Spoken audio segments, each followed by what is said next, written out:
The baby's just started moving this week, which is just amazing because I was quite nervous between sort of the 12-week scan and really the 20-week scan, because we didn't have much in terms of appointments in between. So we bought a monitor, didn't we, to have a listen, and it doesn't work until you're like 28 weeks pregnant. So I was like, oh. I'm more excited now. We've just started sort of really looking into buying. I think 10 weeks time she'll be in there. I just want this to be over. Yeah. Please. I think you probably will be. Yeah, I will be too, yeah. Yeah.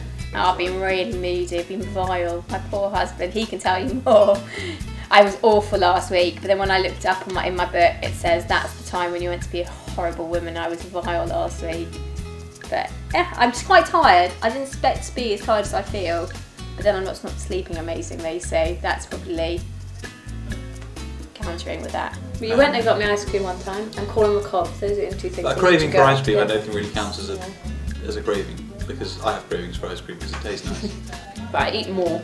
I'm aware that I'm eating more. And I try to eat a bit more healthily. I would buy fruit. Try not to let it go off. Try to eat it. I'm pretty much more conscious of it than I realise. A lot of people have said at work that I'm sort of rubbing it or I'm touching it when I'm typing, or I'm at my desk and I'm sort of just thinking about something else. I'm not consciously doing it, but obviously... Yeah, you do, yeah. Yeah, I do, yeah. So I think if we're out, you're that bit more sort of protective, aren't you? It's quite funny. He'll like pack me off to work with things like, you've got to eat a lot of calcium, so we ended up with about 10 different forms of ways to eat cheese and dairy in the house, and I was like, oh. And yogurt. Yeah, so he gives me sort of yogurts and fruit, and you've got to make sure you eat this, and my tablets and things, he'd always make sure I'd eat them. So you're definitely much more protective. Every pregnancy is different. I had really bad morning sickness.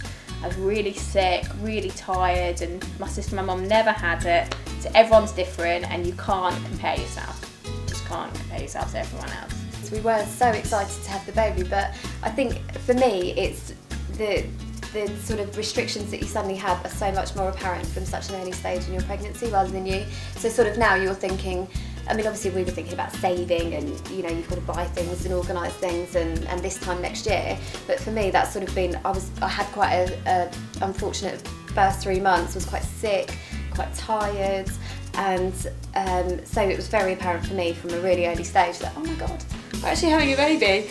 And even though I didn't look any different and not necessarily everybody knew, I just really felt the impact straight away. And I think I was, you know, we've had friends' birthdays and barbecues, my birthday, and I was like, oh.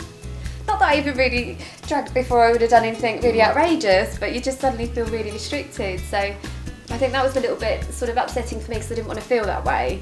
But now, I'm definitely much more excited. I mean, I was excited anyway, but definitely now I'm in my second trimester, I'm just so much more happier.